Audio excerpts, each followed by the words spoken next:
Good morning, everybody. This is Michael at FABS. We're at our install today.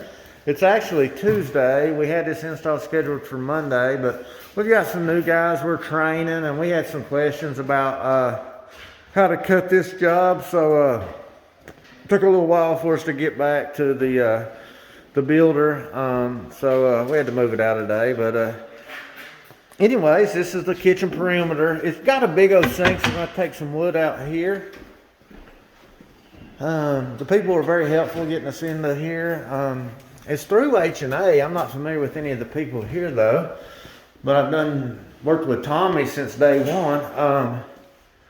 This is the laundry room here. So there's the sink for it. A big old sink going in there, tight squeeze. And then we've got our master bathroom here. We have a gentleman working in here. Looks like he's working with some electric right now. So we're going to try to work around him. Also in here, as you can see, you've got the wood. That'll have to come out for our sinks. You guys know how we do it. I'll touch base with you throughout the install to show if we run into any issues or anything like that. And I'll talk you through it. And other than that, I'll show you once we get finished. So thanks for watching, and I'll get back with you in a second. Okay, if you look,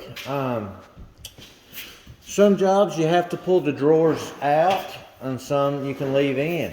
It all depends on how close the doors are to the top here.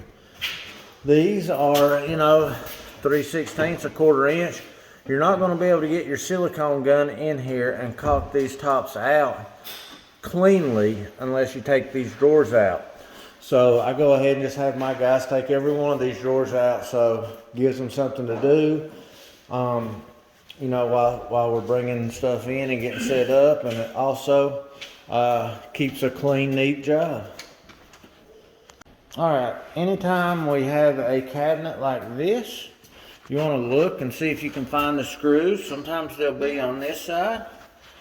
Sometimes you have to take the drawers out and look, and they'll be over here. As you can see, there they are. These are real tiny ones. So we'll want to see if we have the bit to get up in there and get those out. If we can, what we'll do is we'll put a couple shims in here, so it'll prevent us from maybe accidentally scratching that cabinet or something. Okay, when you're doing seams in quartz, I'm sure you guys have heard me say this on other videos, it's very important to clean these seams out before you try to put them together.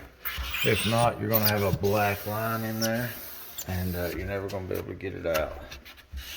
So I spray mine with denatured alcohol, and I clean it real good. When I put my epoxy in there, I use a shim as opposed to a metal putty knife, because the metal knife will leave dark marks that you won't be able to get out. And when I clean my seam, I use the non-metal razor blades, the composite ones, I forget what they're called, ceramic. And that keeps it from marking it up too. So I got it cleaned out. I'm gonna set my Gorilla Grips up, and I've already mixed my color over here. So I'm gonna put this first one together. All right, we are finished with the install. Didn't really have much go wrong. We did some training on this job, so we had some guys mounting sinks that are new at mounting sinks, so it took a little more time. Had to cut the riser down 3/16 to nothing so that it would fit properly. Had to, do some leveling up and so on and so on. As you can see, we've got flashlights now. So we got the painter's caulk on top of the backsplash as usual. Oh, I had to finagle the opening to make sure I had my 30 1/16 for my stove to fit in. Everything else turned out well, I think. We got one seam here, so you can see it. And then I put my other seam here. Normally I try to only have one seam, but with this being quartz, even with it being a jumbo slab, it wasn't tall enough to get this part here in one piece. and it wasn't long enough to get this piece here on one piece.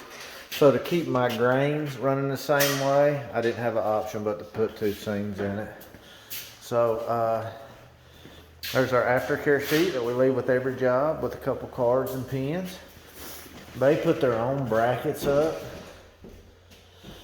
The laundry room's in here. As you can see, they went with big old sinks, stainless steel sinks that have the hole in it. I have no option on where to put the faucet hole, but to match it up where the sink wants that hole, you know what I mean? So painter's caulked out, silicone, you know, I make sure to clean everything up. Hey guys, there's still some dust in this laundry room sink.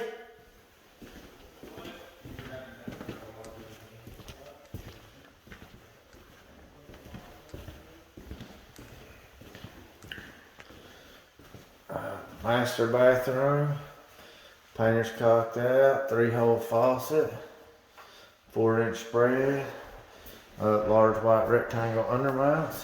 We had to flip this, polish that down and roll it in because the walls get tighter as you come forward. Then it had a piece of trim there, but all in all it went pretty good, no major issues. So thanks for watching guys, and I'll see you on the next one.